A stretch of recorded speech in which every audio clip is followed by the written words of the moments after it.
पिछले क्लास में हम लोग टर्मिनोलॉजी सीख लिए थे, है ना। पिछले क्लास में 11th में हम लोग टर्मिनोलॉजी सीख लिए थे।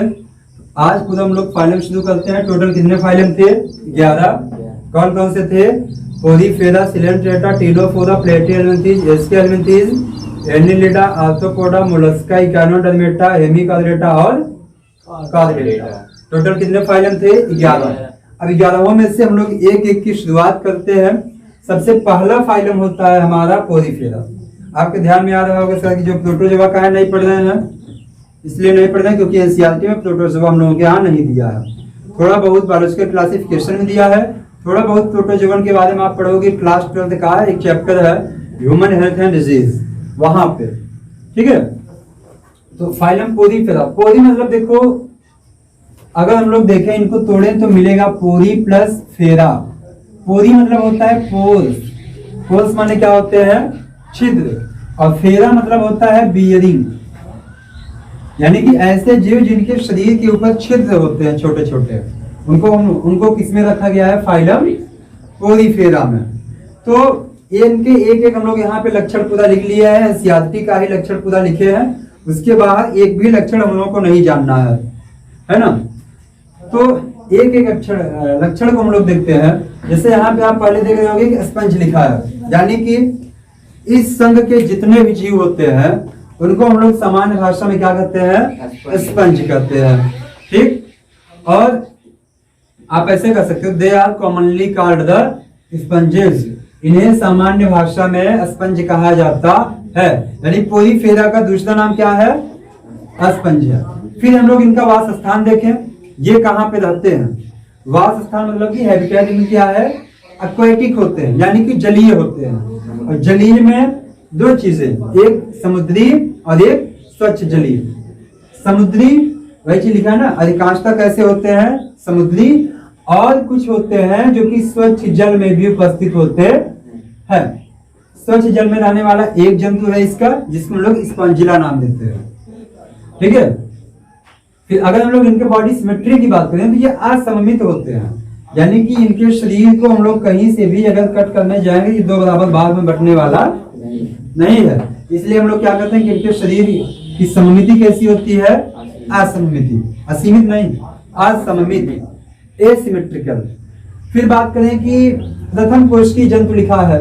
प्रथम कोशिकीय जंतु मतलब इसके पहले प्रोटोजोआ पढ़े थे, एक कोशिकीय जंतु होते हैं, है ना। लेकिन यहाँ पे हम लोग देख रहे हैं क्या कि जब इवोल्यूशन हो रहा था, जैव विकास हो रहा था, तो उस समय जो पृथ्वी पे सबसे पहले बहुकोशिकीय जंतु बने वे कौन थे? पोरीफेरा वाले। हाँ, इसलिए यहाँ पे कहा गया कि प्रथम बहुकोशिकीय जंतु। और इनका जो शारीरिक संगठन होता है वो कैसा होता है? कोशिकीय स्तर का, यानी कि शरीर में कुछ विशेष प्रकार की कोशिकाएं होती है और वही एक ही विशेष प्रकार की कोशिका ढेरों सारी काम को करती है। जैसे पोरीफेरा के अंदर होती कीप कोशिका।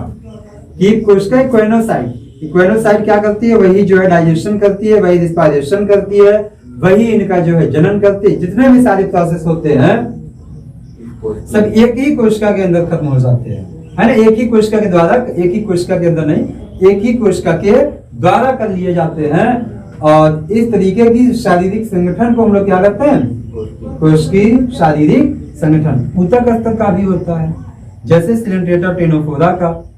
इसके पहले हम लोग टर्मिनोलॉजी में इसको पूरा सीख ही चुके हैं। फिर आए यहाँ पे जल संवहन तंत्र। इनके शरीर के अंदर जल संवहन तंत्र विकसित होता है। जैसे मान लो कि ये इनके शरीर की गुहा है और इसी में वाटर पूरा ऐसे भरा रहता है ना।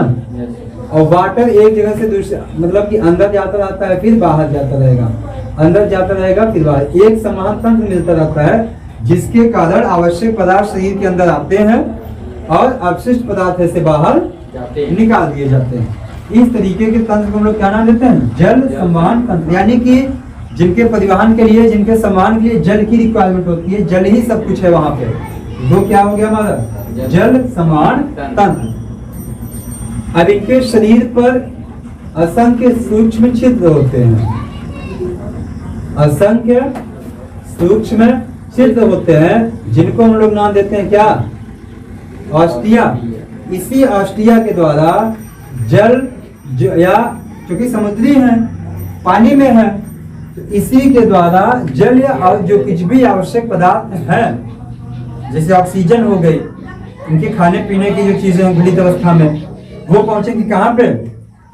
इनके बॉडी छिद्र के द्वारा पहुंचेंगी इनके बॉडी कैविटी में। और इस बॉडी कैविटी को हम लोग कहते क्या है? स्पंजोसील। स्पंजोसील यानी कि स्पंज गुहा कहते हैं। अब यहाँ पे इनका पाचन तो हो गया, इंट्रासेलुलर यानी कि अंतःकोशिकीय पाचन होता है, अंतःकोशिकीय पाचन होता है ना। तो यानी कि स्पंजोसील बॉडी कैविटी की जो गुहा है उसको हम लोग क्या नाम देते हैं? स्पंजोसील। और इसी स्पंजोसील में कुछ आएगा भी, आवश्यक पदार्थ भी और अवशिष्ट पदार्थ भी। आवश्यक जो है वो कहाँ से आएगा? ऑस्टिया से। जो अवशिष्ट पदार्थ निकला, ये वाटर करंट ऐसे चल ही रहा है, और ऊपर एक इसके अगर छोर पे एक बड़ा छिद्र होता है जिसको नाम देते हैं क्या? ऑस्कुलम। ठीक है, और इसी ऑस्कुलम के द्वारा अवशिष्ट पदार्थ बाहर निकल जाते हैं। दो छिद्र है मेनली, दो प्रकार के, एक ऑस्टिया दूसरा ऑस्कुलम। ऑस्टियस क्या होगा? आवश्यक जल और आवश्यक पदार्थ शरीर के अंदर आएंगे, और ऑस्कुलम के द्वारा जो अवशिष्ट पदार्थ है वो बाहर निकाल दिए जाएंगे। और शारीरिक गुहा इनकी स्पंज गुहा हो गई।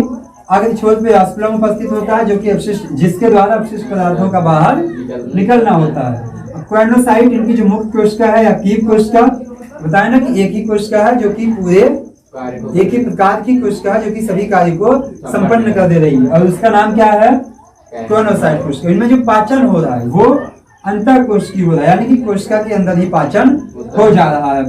और इनके शरीर के ऊपर कुछ कांटे जैसी संरचना होती है, कुछ कांटों की जैसी संरचना होती है, और वे कांटे बने किसके हैं?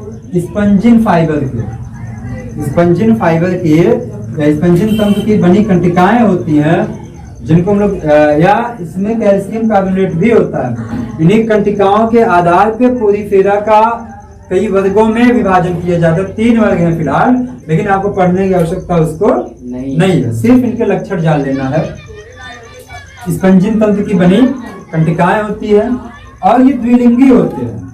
द्विलिंगी मतलब हर्मैफ्रोडाइट। एनसीईआरटी में पढ़ोगे एक टर्म लिखा होगा हर्मैफ्रोडाइट। हर्मैफ्रोडाइट जो लोअर ऑर्गेनिज्म होते हैं एनिमल्स के, तो उनके लिए द्विलिंगी शब्द के लिए टर्मिनोलॉजी यूज होती है हर्मैफ्रोडाइट, यानी कि द्विलिंगी। मेल और फीमेल दोनों रिप्रोडक्टिव ऑर्गन एक ही इंडिविजुअल में प्रेजेंट होगा। Male and female reproductive organ present in same individual, एक ही जीव के अंदर उपस्थित होगा। तो ऐसी कंडीशन को हम लोग क्या नाम देते हैं? द्विलिंगी। इतनी बात समझ में आई? अब इनमें जो जनन होता है वो जनन अलैंगिक और लैंगिक दोनों विधियों के द्वारा होता है। और निषेचन आंतरिक होता है या अंतर निषेचन होता है। आंतरिक निषेचन मतलब नर और मादा युग्मक का संलयन शरीर के अंदर हो रहा है, यानी कि नर और मादा मेल एंड फीमेल जो गैमेट है उसका फ्यूजन कहाँ पे हो रहा है? शरीर के अंदर। तो ऐसे निषेचन को हम लोग कहते हैं आंतरिक निषेचन। और जब शरीर के बाहर फ्यूजन होता है जैसे मेढक वगैरह में, तब इसको क्या कहते हैं? बाह्य निषेचन।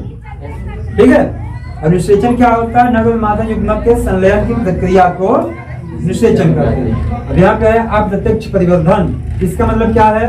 इनका जो जीवन चक्र चलता है, लाइफ साइकिल में इनके लार्वा का विकास होता है। जैसे हम लोग हैं, हमारा जन्म हुआ, जन्म होने के बाद कोई परिवर्तन नहीं होता, लेकिन जो है हम लोगों का ऐसे सीधे डेवलपमेंट होके एडल्ट में कन्वर्ट हो जाते हैं। लेकिन इनमें बर्थ होने के बाद, जन्म देने के बाद पहले जो है लार्वा बनता है। ठीक है, पहले लार्वा बनेगा, वो लार्वा फिर एडल्ट में कन्वर्ट होगा। जैसे मेढक में देखो, मेढक पहले अंडा होता है, फिर वहां से उसका टैडपोल निकलता है। उसके टैडपोल को हम लोग क्या कहते हैं? लार्वा। अब वो लार्वा में मेटाजेनेसिस होता है, तब जाके किसका फॉर्मेशन होता है? मेटामॉर्फोसिस होता है। मेटाजेनेसिस नहीं होता, मेटामॉर्फोसिस होता है, तब जाके किसका फॉर्मेशन हो जाता है? उस एडल्ट मेढक का। तो वैसे ही यहाँ पे भी लार्वा बनता है। सीधे जानो, जिन जंतुओं के जीवन चक्र में लार्वा उपस्थित होगा वहां का जो परिवर्तन होगा, वहां का जो डेवलपमेंट होगा, उसको हम लोग कहेंगे अप्रत्यक्ष परिवर्तन। और जिसमें लार्वा नहीं बनेगा उसको कहेंगे प्रत्यक्ष परिवर्तन। ठीक है, इनके कुछ एग्जांपल दिए गए हैं सीआरटी में। जैसे साइकॉन है, जिसको कहते हैं स्काइफर, स्पॉन्जिला है, फ्रेश वाटर स्पंज कहते हैं, यूस्पॉन्जिया है, बाथ स्पंज कहते हैं, Euplectella, Venus flower basket. Japan वगैरह में यूप्लेक्टेला को एज गिफ्ट दिया जाता है। हाँ, जापान वगैरह में जब किसी की नई नई शादी होती है उसी समय इसको गिफ्ट दिया जाता है। देने का रीजन ये होता है, इसका जो दोनों होते हैं, मेल या फीमेल, दोनों हमेशा एक साथ ही रहते हैं। क्योंकि द्विलिंगी है, दोनों एक साथ ही रहते हैं। अगर मेल वाला मरा तो फीमेल वाली मर जाती है, और फीमेल वाली अगर मरी है तो मेल वाला मर जाता है। फ्रेश वाटर, देखो फ्रेश वाटर मतलब ये एकदम पीने लायक पानी नहीं। वाटर दो तरीके का होता है, एक मेराइन वाटर और एक फ्रेश वाटर। मेराइन वाटर में आपका समुद्री जल आता है, जिसको आप सलाइन वाटर नाम भी देते हो, लवड़ीय जल जिसको कहते हो हिंदी में। हाँ, और बाकी इसके अलावा चाहे आपका तालाब का, झरने का, नदी का, कुआं का, गढ़ा का, पोखरा का, नलय का, जो भी पानी बचता है सब स्वच्छ जल के अकॉर्डिंग आता है, उसमें शरीर रहता है। हाँ, ठीक है। द्विलिंगी मतलब कि मेल और फीमेल दोनों सेक्स ऑर्गन एक ही जीव के अंदर प्रेजेंट होंगे, नर और मादा एक में ही उपस्थित होंगे। अब जैसे मान लो ये कोई एक जीव है, इसमें यहाँ पे मान लो इसका नर वाला भाग उपस्थित है, यहाँ पे मादा वाला भाग उपस्थित हो गया। ठीक है, तो ऐसे जीव को हम लोग क्या कहेंगे? द्विलिंगी। एग्जाम्पल ये सर पोरीफेरा के लिए। बाकी वैसे अगर मान लो इनको नहीं जाने, केचुआ, केचुआ तो आपका एनिलिडा का है, लेकिन वो भी द्विलिंगी जंतु है ना। और आप पपीता देखो, पपीता आपका वास्तव में जो होता है एकलिंगी होता है, नर मादा अलग अलग होते हैं। इसीलिए आप देखे होंगे कभी भी अगर जब आप एक अकेले पपीते का पेड़ लगाओ उसमें फल नहीं लगता है। क्यों? क्योंकि पॉलिनेशन ही नहीं होगा, परागण ही नहीं होगा। वो या तो मेल है या तो फीमेल है। और एक पेड़ अगर सिर्फ लगाओगे जिसकी पत्ती थोड़ा बड़ी होकर सिकुड़ टाइप की जाएगी, लेकिन इसमें फल नहीं लगेगा, फूल निकल जाता है। वो मेल वाला भाग होता है। अगर बगल कोई एक पपीता का पेड़ और है तभी इसमें फल लगेगा, अदरवाइज इसमें फल वो एक लिंगी है ना। फिलहाल हाँ, तो इसीलिए इसको गिफ्ट देते हैं कि जो तुम लोगों की जोड़ी है, जोड़ा ऐसे ही हमेशा सलामत रहे, कभी जो है बिछड़े न। अगर बिछड़ गए दोनों इसे सीख देते है ना। तो इसलिए जापान वगैरह इसको गिफ्ट दिया जाता है। प्लेटेला तो बड़ा सुंदर होता है, बड़ा अच्छा दिखता है, सर एक बार बना के दिखाओ, गुलदस्ते का जैसा। और हम बनाएंगे तो रंग थोड़ी नेट पे देख लेना। ये वीनस फ्लावर बास्केट इसका दूसरा नाम होता है, वीनस के फूलों की डलिया। पोरीफेरा सर फर्स्ट पार्ट है क्या? फर्स्ट पहला फाइलम है। तो ये जो है इतना कुछ ही हम लोगों को पोरीफेरा के बारे में पूरा पढ़ने के लिए होता है, समझ में आया? तो सिर्फ इतना ही हम लोग इस चैप्टर मतलब इस फाइलम में सीखते हैं। इसको आप ऐसे ही पूरा लिख लो। और इसमें फाइलम पोरीफेरा में स्पंज का आपको डायग्राम बनाना है। अब किस स्पंज की डायग्राम बनाना है? साइकॉन का। हम आपको छोटे में एकदम समझाने के लिए बना दे रहे हैं, बाकी आप बुक से देख के घर पे अच्छे से बना लेना, ठीक है ना। ये है हमारा क्या,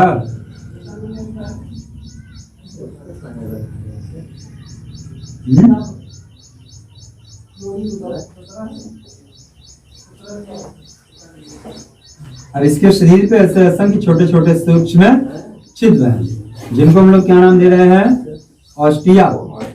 ये तो इसका है सबस्ट्रेटम। यहाँ पे देखो ऐसे छोटे छोटे स्पिक्यूल्स होते हैं, इसी द्वारा सर पोषक तत्व और पानी अंदर जाते हैं। हाँ, इसी द्वारा पोषक तत्व और पानी इसका अंदर जाता है। कहाँ पे? स्पंज गुहा के अंदर। और सर वो बाहर वाला जो बोलस है उससे ऑस्कुलम, इसके द्वारा अपशिष्ट बाहर निकल जाता है। ये वाला है इसका ऑस्कुलम,